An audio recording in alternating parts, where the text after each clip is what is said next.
Hey, everybody, and welcome to the Sales Unscripted podcast. This is Margaret Henny. I'm Brian Neal. And we are back again for your listening pleasure. Okay, I wasn't...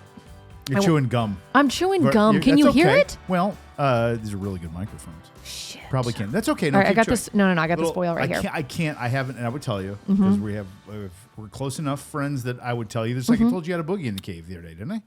No, but you did tell me about my burp and how my burp smelled. It did smell. That's right. We did that. That's what. So, Margaret, you had, what did you have again? I had lox on a bagel for my lunch, and it was delicious. Right. And I smell like lox. Lox usually comes with salmon, cheese, right. onions, and capers. Right. I love capers. Are you picking up all that right now? No, not at all. The smell? Yeah. No, I love capers. No, if I smelled capers, I would love it. I literally don't smell any of it right now. Just don't burp. No, I know. Yeah, it's good. Because I ate it with my hands. My hands smell. It's bad. It's bad. I think there should be rules about one of our team members here, chief of staff, just walked in with a 8-pound bag full of Taco Bell.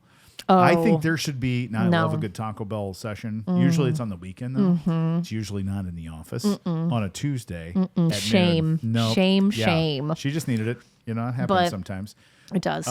Now, we're gonna talk about practicing today. Before we talk about practicing, we do have one thing to explore and unpack, as they say. So before we were prepping, you mentioned you asked did I ever know about this Indianapolis monthly magazine. So we live in Indianapolis. There's an Indy monthly magazine, which I love. It's really a great magazine. Great magazine. We love it. And a few years ago, they did a piece in there titled, Margaret, the title of the article was... Indy's Hottest Singles. Indy's Hottest Singles in Indianapolis monthly magazine. So we're planning some other things, and we're trying to find a guest to be on our show, and you came up with a guest's name. Right. He's a famous race car driver. Exactly. And he may not remember this. He's a really nice guy. I'm like, oh, yeah, I met him. He's cool. He goes, and then you told me how you knew him, which is? We were in the same episode, the same... Pledge class? You're like in a class. No. It's kind of like 30 under 30 or 40 under 40 class. Like, when were you in the Indy's Indy's Hottest Singles? Oh, my God. How in the hell... did you get chosen for that? I mean, I'm not dissing saying you weren't one of the hottest singles. No. I'm curious about the process. Okay. I'm really glad that you asked about Thank this. you. Well, I'm actually not glad because it's embarrassing. It's so embarrassing. Awesome. Go Derek, by the way. I know. Well done, Derek. Did you know that you're marrying one of Indy's hottest singles? Duh. Now we're snorting. No, it was forever ago. I was probably 23 or 24. So funny. And I had a friend who worked at Indy Monthly, and he was in charge of doing this article every year. So they did it I can't remember if it was in April or whatever. And they always did it. And they took people would submit themselves as a potential. And he was like, you wouldn't believe some of the candidates. Oh, people signed up for this. People signed up for it. God. And I was working in PR at the time. Signs up for that? I know. I was working in PR at the time, and I was trying to get him to cover one of my clients, which was the Heartland Film Festival. Okay, good. I was like, hey, this is coming up or whatever. And he goes, okay. He's like, here's the deal. I'll do it if you do me a favor and be in this article, Indy's Hottest Singles. And I was like, oh my God, that is so embarrassing and cringe. Awesome. And he was like, please, it's awesome. Please. And so good. That's how I did it. So good. And they have a celebrity that they have do every year. And this race car driver was in my class. That is so good. Please tell me you have dozens and dozens, if not hundreds, of spare magazines printed at home. I don't have one. Bullshit. I swear to God. You don't have one? I honestly don't even know if I can look up the picture, which is crazy because everything's on the internet. I'll find it. All right. Check. Okay. Done. All okay. Right. So, challenge accepted. Sup, podcast listeners, you will be treated to a live copy online on LinkedIn of Margaret Henny's appearance in Indy's Hottest Singles. So embarrassing. God, I wonder if I could have made Evansville's Hottest Singles back in the day. I bet you could. So bad. It's so not true. Oh, that is fantastic. Well, thanks for sharing that with the group. That's really, really but funny. the key there is we are doing an event out at the track. Oh, we are. In May that we're really excited about. And we are going to be live. The details are, so if you live in central Indiana, Evansville, Terre Haute, Fort Wayne, anywhere near Cincinnati, St. Louis, Chicago. Sales leaders. Sales manager leaders only. You got to manage a team. That's your ticket in. Yep. We're having an event it's called the Fast Track Sales Leadership Summit. Isn't that great? Yes, I love that. Fast You Track came up with Sales that name. Did I really? Yes, I don't apparently. remember coming up with Wasn't that. me. Okay, it's Friday, May the 12th. If you've never been to Indianapolis Motor Speedway during practice times, this is a practice session. So fun. It's so fun. Yeah. You get admission. You get to come to the event. You get parking, pit passes, all that jazz. You get to walk around, meet people, hear 2 live podcast recordings, get lunch and booze. Yes. All for the price of $0. Zero. Just coming and showing up and having a good attitude. You have to manage a sales team, though. You Yes. have to be a sales leader. That's the trick, okay? That is true. You go to Sales Unscripted, go to LinkedIn, find it, follow Margaret, follow Bryan. Yeah. May the 12th, 11 a.m. to 1:30 is going to be the recording time, but you can come as early as 9 if you want. Yeah, we're going to be there early. We're going to be there early. I might have to take a nap. Bloodies. We can take a nap. We'll get naps. Okay, good. Yeah, we'll get a, I'm a napper. blow up, what do you call a mattress and sleep? Yeah. Yeah. You're a napper? I'm a napper. Oh, I love naps. Kind of. Power naps. Yeah. See, I'll 15 get to groggy 20 in the minutes. weekends. That's good. Bam. That's nice. I'm All right. back. All right, let's talk about practicing. Let's talk about practice. Good. I'm talking about practice. Race practice. What's that from? Remember, was it the Allen Iverson? Oh, that yes. You know what I'm talking about? Press box. Oh, or press box. We're in the press box. It's a press conference. So good. So let's talk about. Let's talk about not practicing. Because I think a lot of people have been not practicing and selling. Well, we haven't had to be doing a lot of practicing, right? So we're just kind of like on autopilot. Yes. We're doing our thing. Don't really have to sharpen our skills. Things are changing. We definitely need to be sharpening our skills here again. And I think one of the best ways to do that is, there's a lot of different ways that we can practice our skills. Yep. I love, surprise, surprise, role playing. Yep. Because, as a former theater person, former? As a theater person, you're right. Always a thespian. But I think it's so beneficial, and here's why. Not just for the person who is practicing, get one of your teammates to practice with you. That puts them in the mindset of your customers and your prospects. They start, good. I never thought about that. Right? They start thinking of questions and objections that they're normally not tuned into. And when they have it from they're in those shoes and thinking about it from a different angle, it really helps them as well. So it's kind of a double whammy. I like that. Thank you. I never thought about I never thought about the value of the buyer in the practice. Oh, session. yeah. So I have a couple of little takes on practicing. Number one, you're right. I love that you said that we've not practiced for a while because we haven't had to, and now we have to. Right. And don't be too cool for school here. There's a lot of ego in this. One of my biggest pet peeves, and people say this all the time, we're practicing on a coaching session. And people don't like to practice. And what they say is, Bryan, this isn't real. Oh. Okay. So you know what I do? I've done this a few times. I'm going to do it again with a client. They don't know what's going to happen. I'm going to pull one of their biggest prospects and put them on the Zoom live. Yeah. Now it's real, bro. Here we go. They're right there. Let's go. You want to talk to Margaret Henney, director of marketing at Covideo? Here she is. You sell to marketing directors, right? There she is. Go for it. Go. Well. It's real now, dude. Yeah. This is real. Time to turn it on. Drives me crazy. Well, you know what that reminds me of? Who's that coach? Who's the coach for the women's basketball team at LSU who wears those crazy outfits? She's so awesome. I love this lady. So awesome. I cannot think of her name, but all of her players say she demands the most out of her players. I mean, really takes it to them and does it in practice. Yes. Does not let them slack off and doesn't let them have a bad practice. And by that, it doesn't mean that they can't make mistakes in practice, but they have to show up, give it their full effort as if it is a game. Yes, because always. That's how you get better. That's how you do it. That's the only way to do it. So if you're not a practicer, I only play during the games, you're too cool for school. Well, then you're too cool for the NBA. You're too cool for the NFL. You're too cool for Broadway. You're too cool to be a rock star. You're too cool to be Prince. You're too cool to be a famous newscaster. You're too cool to be a YouTube star. Because all those people practice. The most elite people, performers, are all practicing. And no one ever sees it, right? Yep. You see Kobe Bryant, it doesn't care. Tiger Woods, pick one. You got to practice. They all practice. So don't be too cool for school. And the not real thing is ridiculous because number one, I'll show you, I'll make it real. I love doing that to people. Like, oh, it's not real. Now it's real, bro. Like, let's go. And, I'm like, well, and it's not some kind of magic thing that all of a sudden when you're right in front of a prospect, you're different. Like you are delusional if you think that's how it is. Let's go the other direction. Yeah. Why do we practice before the game? So we don't screw up in the game. So when do we screw up? In practice. Yes. So because it's not real is the case to practice more because it's not real. Like that's the whole point, dude. Yeah. Like that's the whole point. Drives me crazy. Sorry. Yeah. And now I will give you a little mechanism to help you practice. I'm going to pile on your idea a little bit. Yeah, her please. name's Kim Mulkey, by the way. That's it.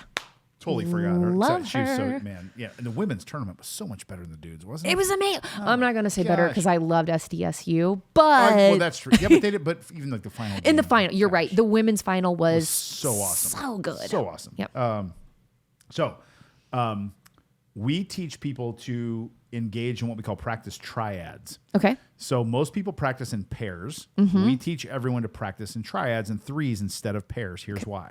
And you kind of validated this. I never thought about your element to this. I'm going to steal that. Thank you very much. So normally I'll be the buyer, you be the seller. Okay. Right. So you're selling COVID and I'm the buyer, right? Yep. Well, when you add a third person, the third person is the observer. So they're very neutral. So their brain is loose and open to observe the whole thing. If I'm playing the buyer, I'm in like double whammy roles here. I'm playing the buyer, that part of my, plus I'm observing and listening to you. So I can't really give you good feedback. That's true. Or critique as good as I can if I'm just the observer. So we do practice triads, buyer, seller, observer. And then you just rotate. You take a turn. Now you're the buyer, I'm the seller, and that person's the observer. See that? That's absolutely true because it's not super easy to be the buyer, right? You kind of think you're like, oh, this is fun, good. I'm going to give you a taste of your own medicine, right? But you are coming up with stuff kind of on the fly, and obviously you're just making it up, right? So it takes some effort and some thought. So you're right, you're not completely in it the whole time. I love the idea of having that observer. Now, who all gives notes? Then is it just the obserber who gives the notes, buyer or can too? Buyer does now, too? Here's so you'll like this as a thespian. Thank you. I can't even go there. We talked about this before. What? That I went to the thespian conference, the state thespian conference. We've never talked about this. I have a picture of me. Do you know why I went to the state thespian convention? Now, I was backstage guy for our thespian class. So I wasn't an actor. But it's the only time that I ever performed music in a band formally for other humans. But you're so good. I've seen you play and sing. I was a drummer. I didn't play the piano. I was a drummer in a punk band called Peas Pupils. And wait. What is it called? Peas Pupils for our thespian person and director, Mrs. Paternoster. So we were Peas Pupils, and we played one show, me and Matt Hart and Fred Robinson. And Matt, who was the lead singer, who's a really good friend of mine from high school, is kind of a famous punk guy. He was the lead guitarist and singer for a band called Squirt Gun, which punk rock people will know Squirt Gun. Kind of famous. And, great name. Is playing again. And he's like a heavy punk guy. Yeah. Stop. Yeah. But we played, Violent Femmes and Dead Kennedys and stuff like that. Peas Pupils. And I've got a picture of me. I was like the jock in the group. Okay, this is what we're going to do. We're going to pull up a picture of you in Peas Pupils and me drums. and Indies How to Singles. Yeah. You didn't even know I played drums, did you? Anyway, why did I bring that up? Oh, because I want the buyers to get in character. Okay. And so people are like, I want you to literally get in character. I just did this morning, actually. And what I told the group was, I'm going to be the buyer and I'm going to play me. So I didn't play someone else. It was like a commercial painting company. Okay. That I was working with. Exactly. And I'm like, I'm going to pretend like I buy my building and I need it painted. So I'm going to be me.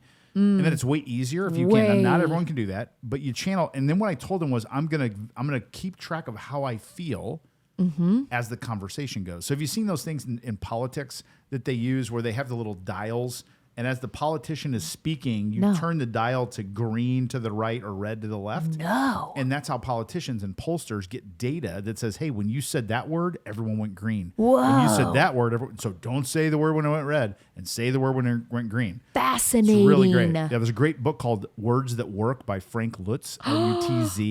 I'm looking that up right now. Yeah, no, he's a pollster and he's a political guy, so be warned. Okay. Okay. But I love the idea of words that work because I talk to my team about this a lot, about like, and not in a weird way, but like there are certain talk tracks or phrases that I'm like, what is it that you guys are saying when you see them go, oh, oh. Right. Or ones That's where it. they Right. start like, they're getting annoyed. Hey, come on, man, just get to it. Yes. You have to pay attention to those to. sorts of things, and Have that's to. great to do in practice. Words that work. It's really old, but I'm it's writing really it down good. right Like now. things like he came up with words, like it's what he did. He trained people. So the phrase "don't ask, don't tell" from the Army back Yeah. in the day when that was a big deal. Right. They were thinking about like LGBTQ groups it weren't really called that back then. Right. That's what the phrasing that came up. Like everyone's like, okay, like everyone is cool with that, But if you said other words like no, either way on either side, people are like, yeah. When you say "don't ask, don't tell," people are like, all right, I can deal with that. Like it's like Interesting. Oh, cool. Just the way that you Words said work, it made just people be those like, phrasing. oh, okay, I'm So he came up indifferent with to that. it. Yes, it's really, really good. So Crazy. words of work. So when you're practicing, the buyer take on the persona and then gauge how you're feeling. So if we're in a role play and I'm being the buyer and you ask something, I'm like, it just didn't sit well, or I felt like it was a bad question, or it made me just kind of lose interest. Versus when you say something, I get little goosey bumps. Like a guy asked me a question today, or actually made a statement during the role play, and it was fake. But it made me feel so good. He offered to help me with something that I don't feel competent in. Okay. Outside of the deal we were talking about. I'm really bad at like construction and anything. Yeah. Most stereotyping here that most men know about. I don't. Like That you're like, chopping wood, things like that. wood, going to and Menards. Going to Menards, right? Fixing things, plumbing, painting. It's just not my jam. Yeah. And I feel inept to do it. So it makes me, I don't feel good about myself when those things happen. So he said, I know you're not super comfortable with construction stuff and property management. So I've got a couple friends there who I can put you in touch with that can support you through that and kind of coach you and be there to help you, mentor, so you're not feeling over your skis. I'm like, that felt so good for me. I love that. And it was fake. Isn't that cool? That's awesome. So we got practice triads, be the buyer. The buyer will learn too by personifying, like Margaret said. It's really, really good. And then you set up the scenario as real as you can. And then, you take notes, give input, and then rotate. Also, don't be too cool for school. I know. Like, there's so much value in it. Can I give another little hint? Oh my gosh, please. This is what we're doing. I know, it's good. That's what we do on the podcast. This is weird. You can practice solo these days with Zoom. People don't realize this. Okay. But you can go to Zoom in 2 seconds and open up Zoom, which I'd click on Zoom and hit new meeting, and it's a meeting. Right. And it's recorded. So just practice your opening. So I say, okay. There's no one there, but I go, hey, what's up, Margaret? It's Bryan. That's a message. Never mind. So I'm like, hey, Margaret, thanks for hopping on today. So wanted to roll through just kind of like the basis of today's call, go through the agenda, and then set a little context for you if that's cool. And then I just do that thing. I love it. Or I might go to the either the pitchy part or the part where I'm telling the story. So let me just walk you through co-video, like 30,000 feet down to 10,000, if that's okay. Yep. So start, and you just go through that and do it on Zoom and watch yourself back. Oh, and you don't need to tell anybody. You did it, right? That's just nice. Do it and watch. Yep. What you like. That's nice. So, and you can do the same thing on a voicemail. You can leave yourself a voicemail. You record your voice, record yourself. There are certain things that, like, I don't want people to take this the wrong way, because like we always talk to people about authenticity, listening in the moment, all that sort of thing. But there are certain things that are almost like learning your lines. Oh, like yes, you true. said, those opening things Yes. that you like, that work, that people, that it like it. And they're cues for you as you're getting through like your pitches or whatever, right? Yep. It kind of helps you remember and stay on track with stuff 100%. too. Obviously, we want to stay open, to people and, answer their questions. We're not just going to steamroll over them and be like, sorry, Yes. let me continue with my lines. Totally. But other ones, those are really great to like grasp onto, and they're good touch points, especially when you can either get really excited or a little bit lost in calls at times. So is it still a line if you came up with it? Yeah, of course. I mean, if you wrote a line, so like writing, so I don't like scripts. Right, so I'm sitting there right. thinking, processing what you said there. I'm like, all right, I don't like scripts really. No, not scripts, but like just... But if it's my thing, right. I say it, it's like you said, it's like an anchor statement for me. Okay, for like instance... I'm a calendar junkie. You took the words right out of my mouth. I was going to say, one of your things is, I'm a calendar junkie, I am, right? Say it, right. One of the things that I used to say to people, like when I was starting to be like, hey, this is going to be a conversation, so I'm not going to monologue. It's going to be a dialogue, right? Yeah, good. Yeah. So, or like you say, like, so one of the things I would say is like, I was Indianapolis Monthly's hottest singles in 2008. So I just want to throw that up before we got going. Can I have your business? Would you do that? Yeah. Exactly. We were getting too serious for a Or second. I love how when you ask permission from people. I love that. Oh, yeah, I yeah. started doing that after I saw you do it, where you're like, "Does that sound okay?" You okay would with like, that? really, yeah. Cool with You that? okay Is with good? that? Yeah, yeah. Love that. We good? So Yeah, I like that. cool. Boy, it's a good one. I Lots of know. stuff in there, huh? Lots of See, stuff. sometimes they just like Just surprise good. us and That's come what- out of unscripted. nowhere. That's what we do. That's what we do. So we will see everyone, all the sales leaders. Yes. Sales leaders only. Sales May people, 12th? Sorry. We did a thing for salespeople already. We did. That was yes. the last one. This one's for sales leaders only. May the 12th at the Indianapolis Motor Speedway during practice. Lunches on us. Little continental breakfast is on us. Yep, yep. Booze is on us. Yeah. Live recordings on us. Live guest appearances from really famous people's on us. We're so excited. And all you got to do is sign up. That's it. May the 12th. That's it. at Sign up Indianapolis and Motor show Speedway, up. Sales leaders only. Love That's it. Okay. See you next Can't time. wait. Okay. Bye.